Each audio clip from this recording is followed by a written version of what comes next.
I'm Patrick Truhn. My guest today is Seth Carico, Bass-Baritone at the Deutsche Oper, who recently performed in the world premiere of the opera Gianni. The pivotal scene in the opera comes in the second half as the character played by Seth transforms himself from a state of total ecstasy fueled by drugs, alcohol, and sex into a state of utter despair. It's a real tour de force. Seth, I wonder if you can tell us how you prepared for this role and what in the world was going through your mind during those 7 or 8 minutes of that scene.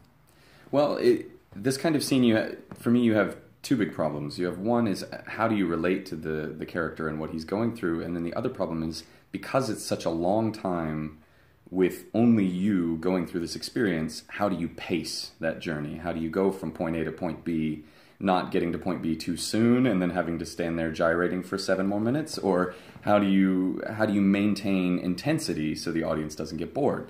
For me, the first thing is, there's the idea of trying to imagine yourself as the character, and of course that's a great tactic to begin with, but for this kind of deep psychological thing, for me, it works much better if I can tap into what I have from my own experience that would put me in the mindset of that character. Rather than trying to imagine myself as this character, I think, okay, what do I have in my past, in my history, that will make me feel this way? And it can be fun, it can be cathartic, it can be dangerous, because sometimes you tap into things that are uncomfortable and you can affect your vocal performance in that case. And for me, it was a matter of thinking, I grew up as a person who didn't really ever fit in, and in a family who I love very much, of course, but I was different from them. I was different from my classmates. I was different from my friends.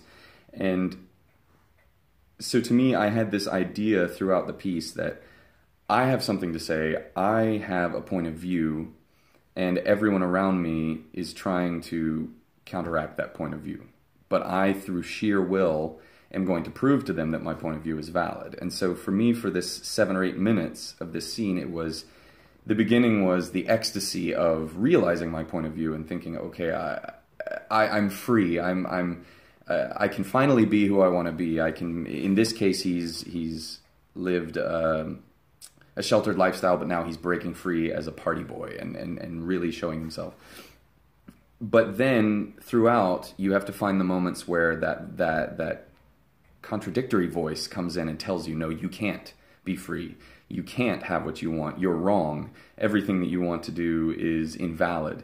And so for me, I started with this ecstasy and fun and, okay, drugs, partying, but then no, there's something wrong with you. Oh, your sexuality is disgusting. Oh, no, but I'm going to keep going. And then so that gives you a chance it gives you a wall to fight against. So then the physical action, in this case, it was this circular motion of the hips that just went on for the entire song.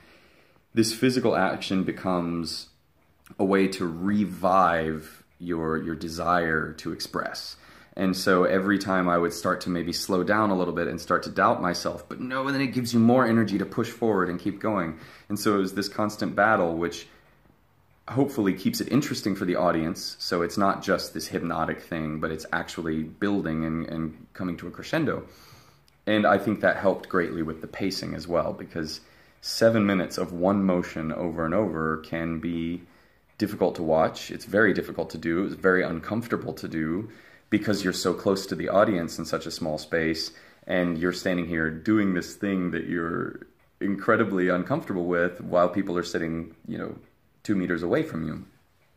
But I think that's really what it is I let my mind go to what makes me insecure. And for me, that was not being heard and not being taken seriously from my point of view. And in doing so through this motion, I had to just force that point of view through all the negativity and criticism. So. The production of Gianni occurred in the Tischlerei, which is the more intimate, more experimental stage of the Deutsche Oper, and also where you participated a couple of seasons ago in a highly acclaimed, pared-down version of Offenbach's Tales of Hoffmann. What is it like from your perspective to perform in the Tischlerei, and what can you accomplish there that perhaps you couldn't on the larger stage of the Deutsche Oper? I consider myself incredibly lucky to work for a company like Deutsche Oper, where I do have the opportunity to have both worlds. You know, I'm one of these people. I want to do the grand opera. I want to do the big traditional things. I love that. But I also come from a standpoint as an actor before I was a singer. So I also want to give honesty and intimacy with the audience. So in the Tischlerei, you do have this intimacy. Like I said before, you're so close physically to the audience, but you're also close mentally and emotionally to the audience because you can feel the energy. You know, there are performances that I've done in the Tischlerei where you can palpably feel, okay, the audience tonight is not as engaged in this as other nights maybe. And that makes it more challenging in a way because when you are 50 yards away from your audience, there's a constant disconnect and you can just focus on what you're doing. But when they're sitting right there and you know they're not enjoying it, it adds a whole new element, an element which I love because it forces you to respond.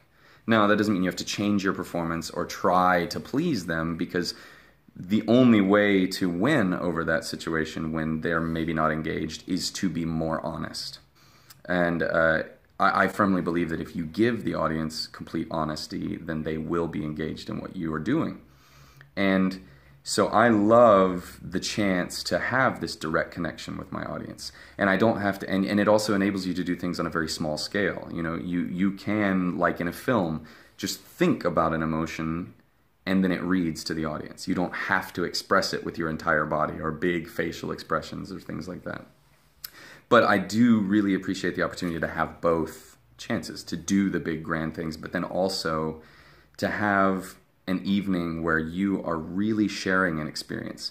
Because you can feel that energy on the big stage and you are sharing the experience with the audience, but it's very different when you literally, you can hear them. You can hear the sounds they make. If people are crying, if people gasp, if they laugh, you can hear everything. And to me, that's a unique experience. Just to be able to share that. So. Since the end of the run of Gianni, you've gone back to some old favorites, like the Sacristan in Tosca, but you've also taken on some new challenges, like the Count of Saint-Brice in Meyerbeer's Grand Opéra, Les Huguenots, and you participated in the first two installments of this Meyerbeer cycle in previous years, Dinora and Vasco da Gama. What brings you to Meyerbeer? Scheduling.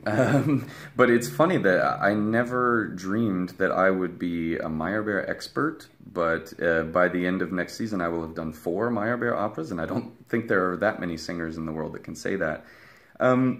It's a really fascinating repertoire. The place that it lies musicologically and in music history is very important as a bridge between different worlds.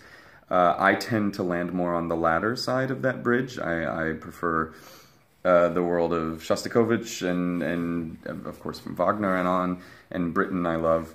But it's really interesting to see the elements that Meyerbeer had to work with from bel canto and the forward-thinking ideas that he had and the combination of the two. And of course, in stark contrast to something like Gianni, it is, I mean, you cannot go from two more disparate ends of the spectrum. I mean, this intimacy, this shared experience that I was talking about in the Tischlerei, to complete French grand opera, 5 hours of spectacle. But the interesting thing about the characters that I get to play because of my voice type is there is more than just one dimension with all of these characters. I mean, you could say, okay, Saint-Brice is a man who has power, who's just trying to be political and whatever. No, but to me, the fanaticism of this character is incredibly interesting to play. And I really like this production because there are certain very subtle, very small elements that almost come from this intimate world of small theater that we're putting into the very subtle staging to increase the fervor of this fanatical character. You know, the scene in Act 4 where we're sitting at the table planning this massacre, it's very minimalistic in as far as our movements and as far as what we're doing, but the intensity that's required that comes from this text gives you an amazing character to play. You mentioned Benjamin Britten. Later in the season, you'll be playing all of the bass roles in Britten's Death in Venice in a new production at the Deutsche Oper.